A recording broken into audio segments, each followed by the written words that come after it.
this session. Meet Billy.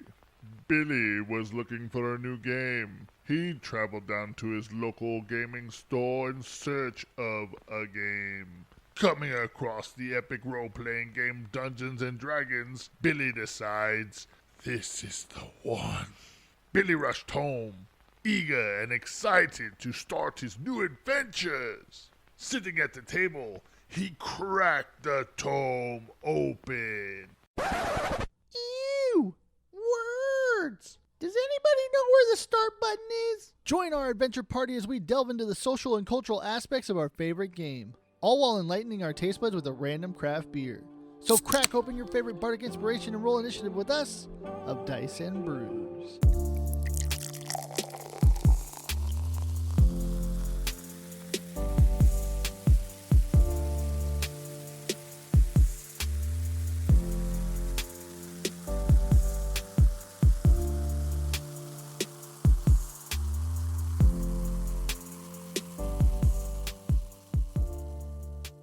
Greetings, fellow adventurers. It's Ben, also known as the Forever DM, back with you with another session on Of Dice and Brews. Today we got some interesting topics to talk about, but first I wanted to delve into something a little bit different. Well, maybe not different, but I've been rewatching Stranger Things. Release of season 4, everybody talking about Vecna and getting all happy and craziness. I kind of took a break from Stranger Things after season 1. To me personally, I hate waiting for the next season. I hate waiting for the next episode.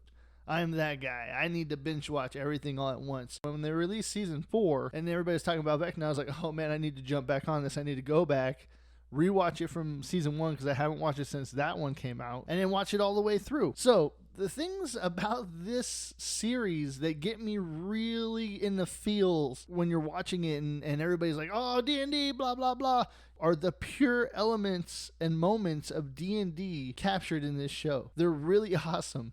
They really get you in the feels. They make you flash back and think about your own parties and your own experiences at your tables because you remember being in those situations that those kids are in. From speculation on the big baddie or monster encounters when the DM describes them to how are we going to kill this? Like, how are we going to deal with this? You've read all about this. You've heard about these things through other shows and lore and stuff like that, but now you're up against it. How are you going to take care of this? To even putting together the clues as your party explores and finally getting the big reveal and the satisfaction of being like, fuck yeah, I knew this shit all along. I knew this is what was happening. I'm the genius. I'm the man. I'm the greatest detective in the world. To, oh wow, how did we even miss that? It was right in front of our faces the whole time, and we couldn't even get that right. The DM did just such a good job of hiding it, or maybe they didn't divulge enough clues for the party to get it. Anyway, this also got me thinking about flaws of characters. To me, the best part about D&D characters are their flaws. Playing into your flaws as a D&D character is one of the high points in my mind because not everybody is an invincible juggernaut that can take down anything. So when your players, or you as a player, play your character flaws, that's when the true hero shines. And especially when you're able to overcome those flaws, such as the characters in this show. When you put everything on the line and you realize that you're the last hope and you have everything to lose and everybody is dependent on you and you have to overcome your flaws, those are true heroic moments. And I think that's what's a great thing about this game is you get to act and react and have true heroic moments where you can be the hero and feel like a hero. I mean, like, Stranger Things is like the true underdog story, right? Everybody roots for the underdog. Everybody loves the underdog. Anyway, rewatching Stranger Things, really like how that show is going and progressing. Can't wait for season 5 now, and now I'm back on the same little thing that I was on before, which is, here we go. Anyways, this also got me thinking, like, are movies dead? I mean, hear me out. Everyone wants a longer movie, and we all get pissed that studios cut parts out of films to get that optimal runtime, which sometimes makes the very fabric of a story feel rushed or incomplete. But these new series on these streaming platforms are pumping out cinematic quality visuals with time for character development and, for the most part, pretty good storytelling. So here's what I'm proposing. Release the movie as episodic seasons, with the finale being released as the movie. This way you get high-quality cinematic visuals with storytelling of television series seasons. It's the best of both worlds. And who wouldn't watch it? When you spend all this time watching episodes of Stranger Things, just because we were talking about it already, and they say, oh, we're going to release the finale in the theater, and it's going to be 2 hours long, and we're just going to go no holds bar. Think of how many people would dress up as their favorite Stranger Things people and go to these movie theaters and watch them with their friends, with the people that they watch the show for. They'd make a killing. The only thing getting in their way is the studios and the streaming services and how they're going to split that revenue. But tell me if I'm wrong. I mean, I think that's a brilliant idea. But you guys tell me what you guys think about that. And now we're going to go straight to what's on tap.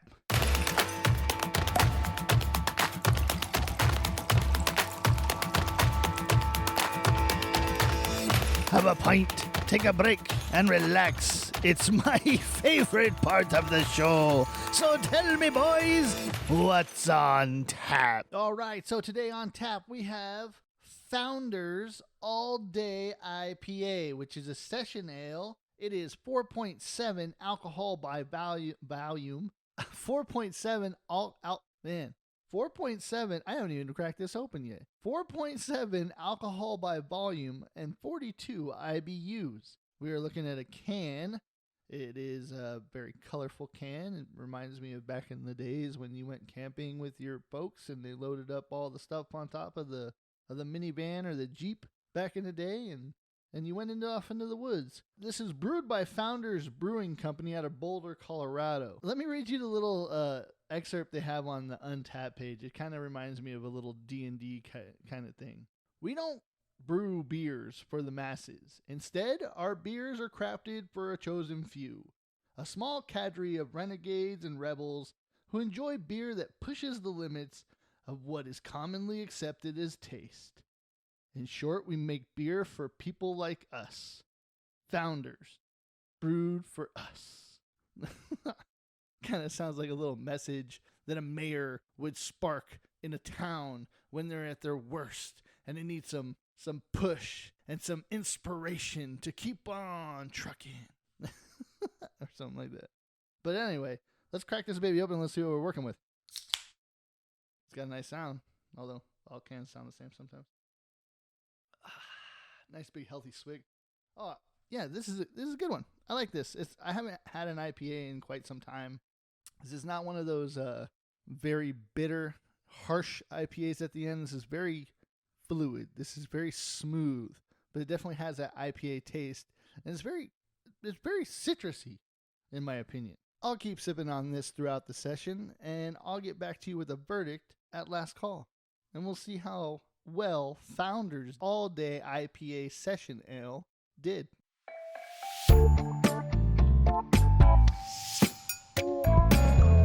So my D&D group campaign is getting pretty chaotic, and in a good way. I wanted to create a feeling of overwhelming choices and a real sandbox of places to visit, making the world feel vast and unexplored. But somehow all these places are vaguely, or in some cases directly related to my PCs, to pique their interest in these places. But before I tell you about what's happening right now, let me tell you how we got started. And this is the homebrew section that I kind of want to bring to your attention. And this is kind of aimed at beginning DMs or DMs that usually start their campaigns in the same ways. Our happy hour topic is going to be introducing these guys that come in after watching Stranger Things and say, well, how do I get started in D&D? Where's the next step? What do I do? So the homebrew section is kind of an homage to players that are already playing, newer DMs, or DMs that kind of feel that cycle, that never-ending cycle of starting your campaign in a tavern. The true storytelling in a D&D campaign comes from your players. So aside from the zero session that we had, I really had no knowledge of how this group of people that I was putting together or was DMing for would play alongside each other or how they played individually, because I had never had that experience. So I thought it best to start with something I knew pretty well and had a lot and a bit of everything at the same time. So I started with the classic, the Sunless Citadel. A lot of awesome NPCs and a dungeon crawl, mysterious things, and you could really expand on if the PCs wanted. Plus it made the DM prep on me is less intense at the beginning because I had already run it a couple times, but this is a new time I was running it for these guys. But I started this campaign with something that I've never done before in a group and kind of putting the campaign in the PC's hands right off the bat. And let me tell you, it was amazing. It was so much fun. And honestly, like, I will try to give my PCs the start to a campaign that they kind of want as opposed to the stuff that I write by myself. So I described their character standing on a small hill underneath a tree in the pouring rain. Being on the road for about a week and a half now, escorting a person to the town in search of the life-giving fruit from the Sunless Citadel. Here's the crazy part. I didn't create the PC that they were escorting. I had the players do it in the very moment, right then and there, as a narrative. Our first rolls at the table were to determine who went first in describing the NPC. Now, of course, I came up with some questions, so at any point, if the party felt lost for ideas, I would ask them specific question about this NPC. This start was good for a couple reasons, in my opinion. Right off the bat, they had to be attentive.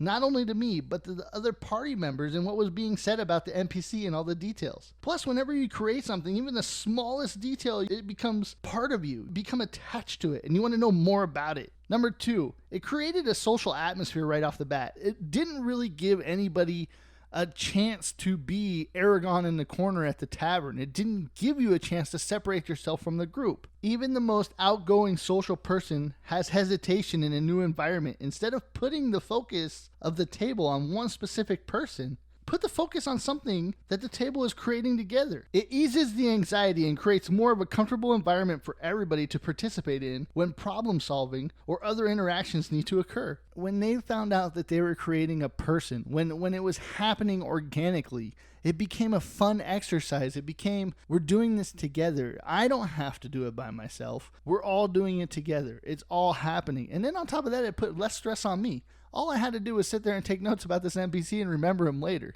But it was awesome. And of course, when you give the players at your table the power like that, sometimes it creates silliness. But 6 months into this campaign, and those moments still find their way back into sessions via storytelling or even as inside jokes. When you created this character will live in infamy just because of what was said and the party building and the chemistry that was created at the table at that session. Give your players agency. Give them more to do. Let them help you craft a story. Honestly, I think the beginning of campaigns are a huge deal. How you start your campaign and the things that you present to players in that first 20 minutes of your first session can make or break your session. They set the tone. So if you're going to give the players agency, if you're going to let them help you create a magnificent world and wonderful adventure, then do something like this. Give it to them right off the bat. Because if you have these groups formed offline groups and people that had never met, you kind of take the tension out of the environment for even the most social people. And you give them a free feeling and a feeling of camaraderie because they're already creating something. And they didn't even know that it was happening. But it's awesome.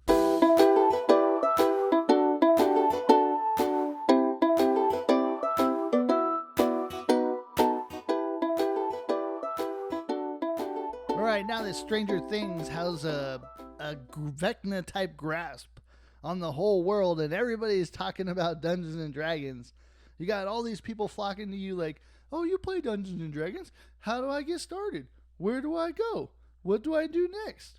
Thank you for everybody that commented on my post on my Facebook and Instagram. I had a variety of answers and would like to spend more time touching on some of these. First of all, let's talk game stores. Most of the time, when you are in search of a new game or seeking a play group for war games, skirmish games, D&D games, role-playing games of other natures, you go to a game store. And these are the places that generally have tables set up for these type of things and a wall with scheduled events and so forth and so on. First and foremost, the pro of game stores is availability. They always have games going on. And then on top of that, it's a protected, controlled environment. Dice and books are at your fingertips, and most are very welcoming and accommodating. Plus, you have rotating players, so you're able to expand who you get to play in the game with. Not everybody's going to be the same all the time. Although, once you get into D&D, you don't want to miss D&D 90% of the time, unless it's absolutely have to. But also, there's cons of game stores. Sometimes it can be too crowded. Lack of a zero session if you're jumping into an existing game. Rotating players can be a negative because if you're building story arcs with players at your table and they're not able to make it or they jump out and jump back in, you can't continue those arcs. And then sometimes it's hard to open up when there's so many people around. There's so many other things going around in a game store. People coming in and out to buy things. People playing other games. Loud noises. It's hard to get comfortable. It's hard to get into your character skin and be yourself or be who you want to be in this character. But game stores are a very functionable, very accessible resource for newer players trying to get into this game.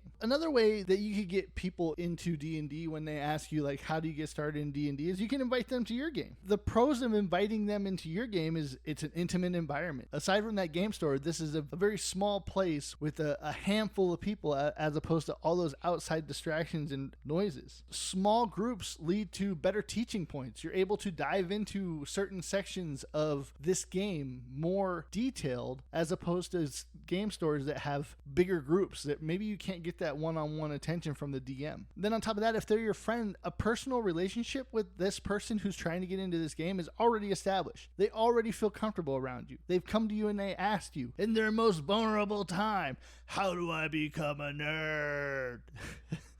But anyway, and then most likely, like, the rest of your group will be on board because either they know this person as well or they trust you and they're like, hey, yeah, that's cool. We're down with new people. It's all good. The cons of inviting them to your own game. Maybe your group is too far along for a new player. Maybe you're already level 5, 6 and you got a new person coming along. The last thing you want to do is throw them a whole bunch of rules when they haven't got a 0 session and they haven't got a chance to play level 1 and fight goblins and kobolds and all that great stuff. Maybe the group is already at a decent size. Maybe your DM, if you are the DM or you're just a player, maybe your DM says, nah, you know what, 5 is my limit and we have 5. I can't really invite anybody else to the table. And I already said this, but no 0 session. Like I said before, that 0 sessions are kind of the most important part because that's like your elevator pitch as a DM to your players to say, this is the type of story I want to tell. This is how we're going to go on this adventure. This is what we're going to focus on, which leads to maybe the subject matter may be offensive or not interesting to the potential players. The last thing you want to do when somebody comes to you and says, listen, I want to get into this game, is you have them join your game and then they're like, well, this is not interesting to me and nah, no thank you, I'm done. Especially as a DM, like, it's hard to invite players to an existing game for me because you don't know how they play or they don't even know how they play or what they're interested in. Yes, you can talk to them. Yes, you can ask them questions, but it's just sometimes it just doesn't click. And the last thing you want to do as a DM or a player is ruin that spark that somebody had because maybe your subject matter or your group wasn't exactly what they looked for. Not that it's a bad thing, it just happens. The other response that I got was, here's a book, read it, call me afterwards. The pros to that is maybe you can be a bit more familiar with what you're jumping into. Ideas on character creation, experience you're looking for. The worst part about the player's handbook, in my opinion, is if you're new and you're not into this kind of stuff, is it kind of reads like stereo instructions. As simplified as 5th edition is, it can still be daunting and overwhelming if you open that book and you have no idea what you're looking at, especially if you're reading by yourself. I mean, if you want to get together and read it with them or walk them through character creation or explain some things to them while they have their book, that's great. That's cool. But sometimes being left alone with that tome of knowledge is overwhelming and it's a daunting task. I have only once read cover to cover the player's handbook. And honestly, I still don't remember everything in the player's handbook. Some of the cons of being handed a book and say, read it and then call me in the morning. Like I said, most rule books read like stereo instructions. And then the sheer appearance of this tome of 200 to 300 pages can just be so intimidating that they don't even open it. Who wants to start on page 1? 99% of D&D players hate starting at level 1. Just saying. Nobody wants to start at page 1, chapter 1. The final way that I have to introduce to D&D is actual play shows. Like Critical Role, Dimension 20, stuff like that. The pros to these actual play shows is that it's awesome D&D and story content. You got high production, invigorating experience, and you get to see D&D in action in all its glory. And then on top of that, you kind of get to see a human aspect to it. You get to see how players get to feed into other player characters. You get to see how players become the story. It's not just a DM. It's not like a video game. You get to see it in action. You get to see how it plays out. The cons? Well, just like everybody says, the cons of watching actual play shows and podcasts is sometimes that new player's experience or expectations when they first get around the table can be skewed. Maybe they wanted Dimension 20 or they wanted Critical Role. Don't we all? Sometimes that's not attainable. Sometimes you don't have those type of players or that DM at your table. So when a new player, after watching 3 seasons of Critical Role now, and then get to a table, are like, well, this is nothing like what I saw on the internet, and then they're just shut off from it. Also, on these actual play shows, runtime is daunting and overwhelming. You click on some of these shows and it's a 4-hour runtime. Who has time to watch that? Unless you are addicted to this game already. And then there's that thing that I was kind of mentioning is like, you've created a critical monster! Where everybody wants to play with Matt Mercer. I love the guy to death. He's an amazing DM. But nobody's like that guy. Okay, well, yeah, there's a few. There's a handful. There's very talented DMs out there. Not every single DM is as finely tuned in as Matthew Mercer. It's just not practical to expect that from every DM at every table. Although every DM would tell you that they would love to be that, or love to be that prepared, or love to have that much time to plan. Now, after going through all these, how you would or how we should introduce new players to D&D, let me tell you what I would recommend. So first, if you have somebody that's wanting to get into D&D and you have the game already, invite them to your game, but as a spectator. Maybe tell your DM or your other players, hey, can we run a one-shot or a quicker session this time around? I got somebody that wants to come and watch us. Or if you know that your group is really killer, like my group, and they just absolutely murder roleplay and character interaction, and there's never dead moments or dead space or lack of direction, then just run your normal game, because it will be entertaining. That way they can experience what a game looks like, feels like, without the pressure of having to know what to do. Also, it's real. It's not voice actors, unless you play with voice actors, but then awesome. That's great. But it's real. It's genuine. It's just a bunch of friends around a table, having some snacks, rolling some dice. It feels like a good time. It feels obtainable. See if they vibe with the environment. And if they're still interested in playing afterwards, check in with them. See what they say. And then answer any questions that they have. Even after, ask the group if they can open it up for questions during the game or after the game. Like everybody sit around a table with a new person and be like, hey, like, what'd you think? How did it go? What were your feelings? Did you feel anything? Like, are you still interested in this? Also, another good way is if you feel comfortable, if you already are a DM or you want to be a DM, an aspiring DM, is to run a one-shot tailored to one person. That way it's an easy jump in for you to get in as a DM, and it's an easy jump in for the player. You don't have to run an extravagant adventure to get somebody into D&D. You just don't. But you can tell a great story with just 2 people. And then see if you can ignite fires through a solo adventure with one person and yourself. These are all great ways to get started into D&D. And more often than not, you'll find that your friends and families are the ones that guide you as you start your adventure. And just like this wonderful game, the options on how you go about your adventures is totally up to you. The most important part is that you just get started. Just get them going.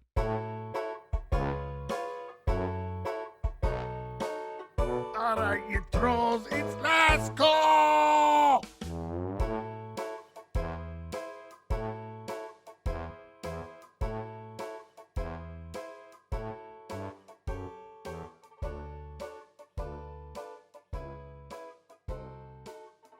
All right, we're back at last call. Now we're back to our verdict on Founders All Day IPA Session Ale. Once again, it's 4.7 alcohol by volume, 42 IBUs. You know, I'm a huge IPA fan. I like rough IPAs though.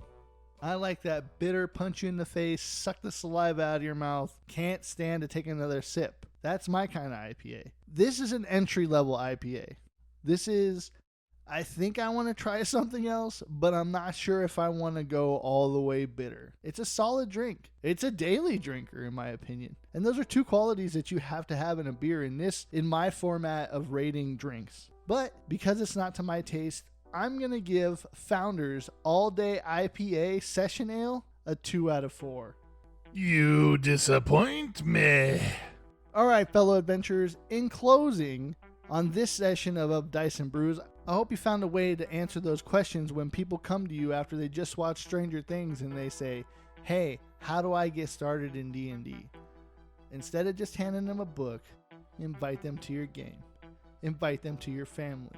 or become a DM yourself, because now there's a whole bunch of players that want to play our amazing game and share in our adventures. So, in closing, the world is taken over by D&D. Now another adventure begins. Your quest to take up the mantle of Dungeon Master and lead this new wave of players into the future so they can explore the dungeon, get the loot, and save the world. And remember, life's an adventure. Roll with it.